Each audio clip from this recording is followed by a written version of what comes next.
광주 군공항 이전 특별법이 국회 국방위원회 법안 소위 심사 과정에서부터 제동이 걸렸습니다. 정부가 기부대 양역 부족분에 대한 국비 지원에 부정적 입장을 보이면서 법안 논의 과정에 빨간불이 켜졌습니다. 광주광역시가 도심의 층수 제한을 폐지하고 디자인이 우수한 건축물의 행정 절차를 대폭 간소화하기로 했습니다. 롯데월드타워나 파크원과 같은 초고층 빌딩이 들어설지 관심입니다. 올해 고3 학생들이 지난해 11월 치른 전국 연합학력평가 성적이 유출돼 광주 전남 교육계가 술렁이고 있습니다. 학교와 지역을 성적으로 줄세운 2차 가공자료까지 퍼지면서 지역 학생들이 대학 입시에 악영향을 받지 않을까 우려됩니다. 오늘부터 제3회 전국 동시조합장 선거 후보 등록이 시작됐습니다. 그동안 돈 선거 등 불법 선거운동으로 얼룩진 오명을 이번 선거에선 과연 벗을 수 있을지 여전히 의문입니다. 여러분 안녕하십니까? KBC 8시 뉴스입니다. 광주 군공항 이전 특별법이 국회 국방위원회 법안 심사 과정에서 제동이 걸렸습니다. 정부가 기부대 양역 부족분에 대한 국비 지원에 부정적 입장을 보이면서 법안 논의에 상당한 시일이 걸릴 것으로 보입니다. 이상환 기자의 보도입니다.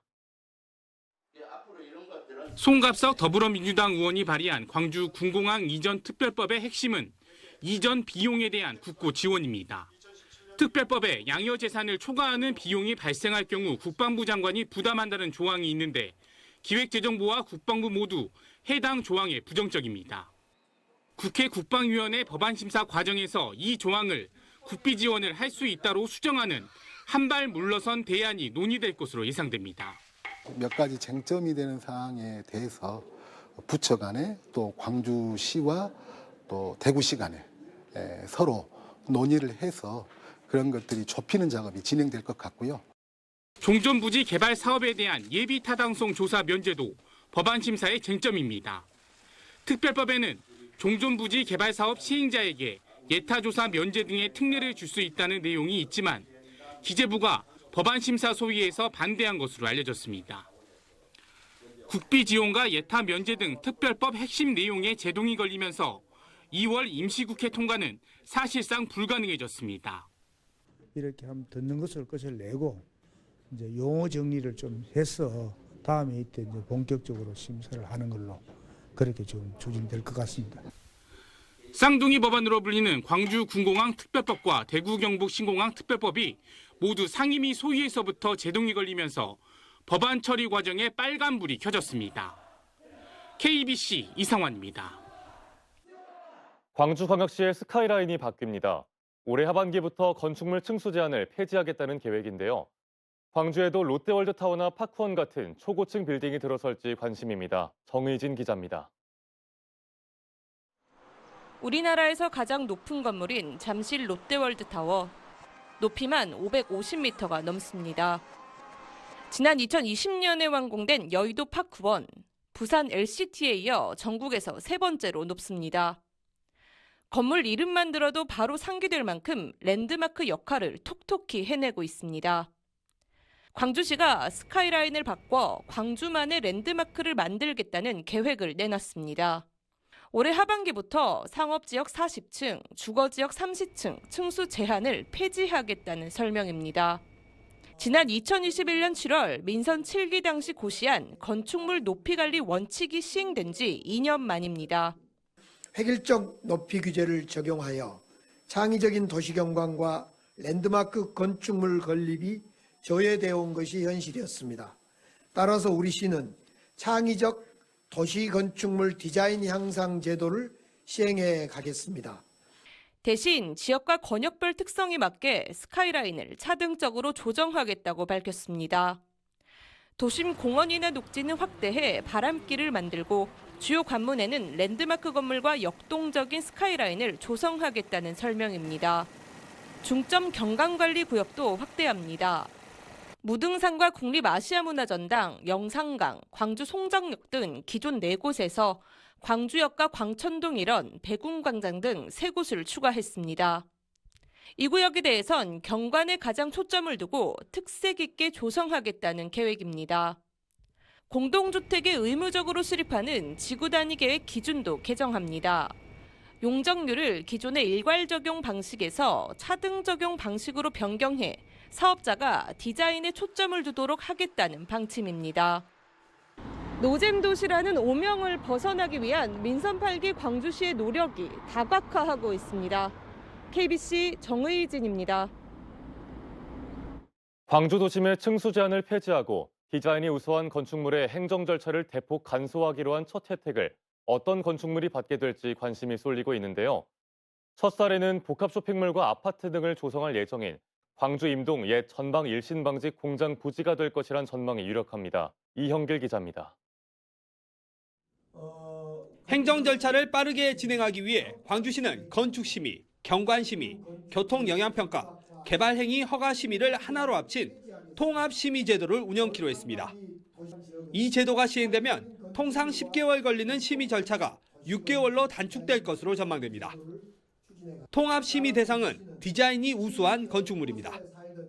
통합심의를 통해 신속한 사업 추진이 가능하도록 하고 건축 디자인 향상에 참여될 수 있도록 제도적 장치를 마련해 가겠습니다.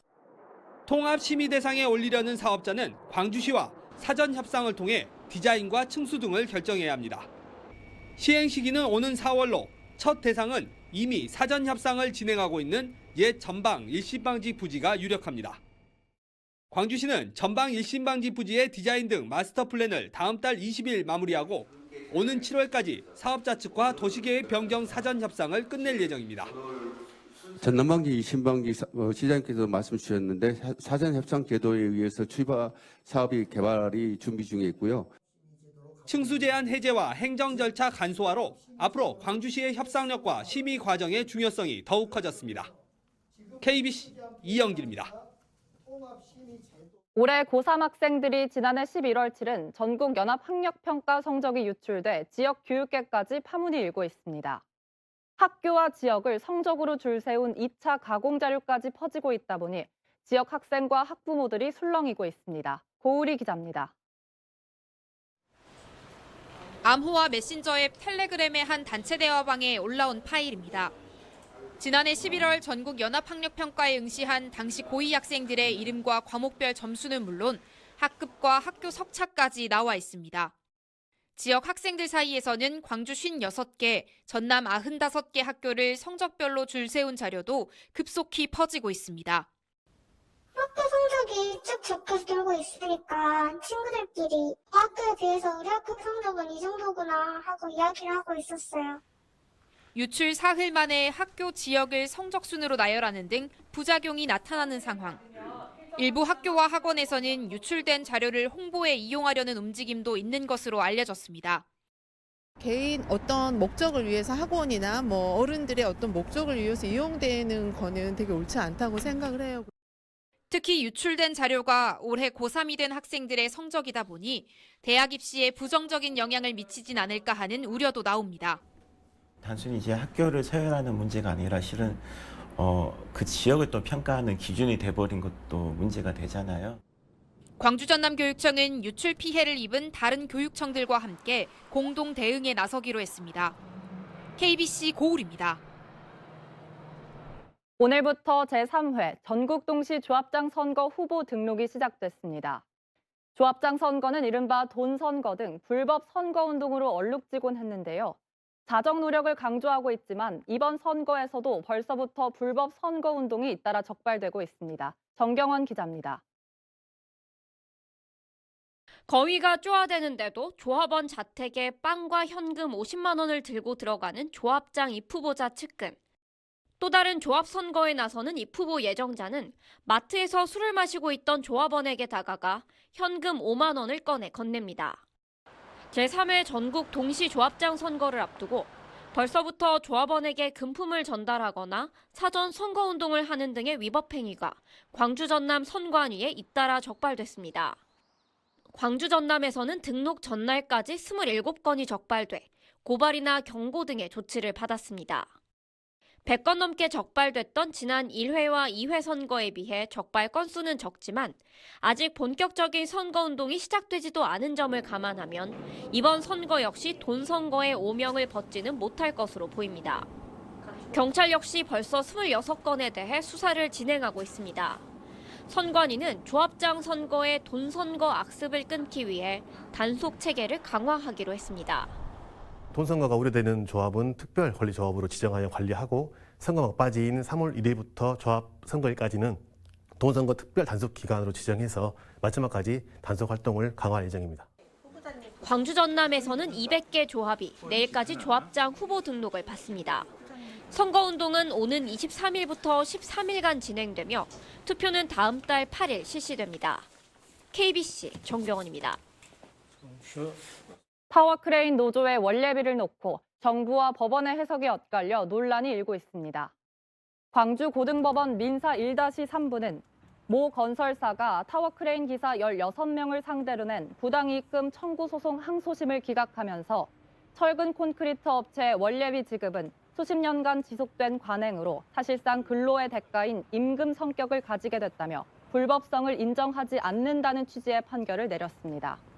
하지만 국토교통부는 타워크레인 원래비와 관련 규정을 정비해 불법으로 명시하기로 했고 광주경찰청 강력범죄수사대의 경우 원래비와 관련해 타워크레인 노조 36명을 입건해 수사하고 있는 상황이어서 최종 대법원 판단에 관심이 쏠리고 있습니다. 오늘 광주 전남 곳곳에서 화재가 잇따랐습니다. 오늘 오전 11시 10분쯤 담양군 수복면의 한 단독주택에서 불이 나 집안에 있던 91살 여성이 얼굴과 손등에 1도 화상을 입었고 주택 15제곱미터가 탔습니다. 아침 7시 10분쯤엔 영암군 금정면의 한 염소 농장에서 불이 나 2층짜리 건물 1개 동이 전부 탔습니다. 이에 앞서 새벽 2시 15분쯤엔 광주광역시 소촌동의 한 창고형 중고할인 매장에서 화재가 발생해 건물 1개 동이 모두 타 소방서 추산 4,700만 원의 재산 피해가 났습니다. 여수 앞바다에 있던 선박에 기름을 넣는 과정에서 벙커 AO 수십 리터가 바다로 유출되는 사고가 났습니다. 오늘 오전 9시 54분쯤 여수시 덕충동 신북항에서 주유 차량이 선박에 급유를 하던 과정에서 벙커 AU가 바다로 흘러들면서 해상에 너비 3m, 길이 15m의 기름띠가 형성됐습니다. 해경은 주변에 오일 펜스를 설치하고 흡착제를 동원해 2시간 만에 방제 작업을 마무리했습니다. 독서실과 카페가 결합된 학생들의 자치 학습 전용 공간이 광주 경신여고에 처음 문을 열었습니다. 365 스터디룸은 학습 형태에 따라 1인석과 2인석, 세미나실 등 다양한 공간을 갖추고 있으며 학생 전용 공간인 만큼 학생들이 직접 운영 규칙을 만들어 운영하게 됩니다. 광주광역시 교육청은 경신여고를 시작으로 이번 달 말 16개 학교, 오는 8월 3개 학교 등 올해 19개 학교에서 365 스터디룸을 운영할 계획입니다. 송진호 제38대 전라남도 체육회장이 취임식을 갖고 민선 2기 체육회 출범을 알렸습니다. 송 회장은 취임사를 통해 소통과 화합으로 전남 체육의 기틀을 굳건히 다지겠다며 10월 열리는 전국체전의 성공 개최를 기점으로 전남 체육의 위상을 되찾고 공정한 체육 지원 체계를 마련하겠다고 밝혔습니다. 신임 송진호 회장은 대한체육회 남북체육교류위원과 전남 육상연맹 회장, 목포시 체육회장 등을 지냈습니다. 지역 군수와 군민이 함께 모여 소통하는 특별한 자리가 마련됐습니다. 담양군은 창평면에 위치한 창흥학당에서 민선 8기 첫 번째 군민과의 대화 행사를 열어 지역 역점 사업을 설명하고 군민들의 고충을 듣는 시간을 가졌습니다. 담양에서 전체 12개 읍면을 대상으로 이 같은 행사가 진행된 건 2019년 이후 4년 만이며 신안군과 한평군 등 다른 지자체들 역시 코로나19로 중단됐던 소통 행사를 재개하고 있습니다. 화학섬유식품노조가 카본 제조사인 여수 비를라 카본코리아의 열악한 노동 환경을 비판하고 나섰습니다. 화섬식품노조 광주 전남지부는 여수시청 앞에서 기자회견을 열고 타이어 원료 등에 쓰이는 카본을 제조하는 다국적 기업 비를라 카본코리아의 비정규직 산하청 노동자들이 일회용 방진복과 장갑을 빨아서 재사용하고 월 100시간 이상 초과 근무에 시달리는 등의 열악한 환경에 놓여 있다며 근로 조건을 즉각 개선하라고 주장했습니다. 이들은 노동조합을 설립한 뒤 하청업체와 7개월 동안 단체 교섭을 진행했지만 합의점을 찾지 못해 쟁의 행위에 돌입한다고 밝혔습니다. 김영록 전남지사가 시군에서 추진하는 버스요금 인상을 자제해달라고 요청했습니다. 김 지사는 실국장 정책회의 자리에서 연료비 상승 등으로 버스 등 대중교통을 비롯한 공공요금 인상 압박이 큰 상황이라며 도에서 유류비 증가분의 30%를 재정 지원해주는 점을 고려해 가능하면 버스 요금을 올리지 않도록 잘 검토하길 바란다고 당부했습니다. 이어 무안국제공항 전세기 입국자 외국인들의 이탈에 대해서도 안타깝다며 모든 제도가 완벽할 수 없어 문제점이 생긴다고 해서 관광객 유치를 포기할 필요는 없다며 의지를 나타냈습니다. 광주 전남의 소비자 심리지수가 다시 하락세로 돌아선 걸로 나타났습니다. 한국은행 광주 전남본부가 소비자 동향 조사를 실시한 결과 이번 달 광주 전남의 소비자 심리지수는 85.9로 지난달보다 0.5포인트 하락했습니다. 소비자 심리지수는 2003년부터 2022년까지의 장기 평균치를 100으로 두고 100보다 크면 낙관적, 100보다 작으면 비관적임을 의미하는데 광주 전남의 소비자 심리지수는 지난해 5월 이후 9개월 연속 기준치를 밑돌고 있습니다.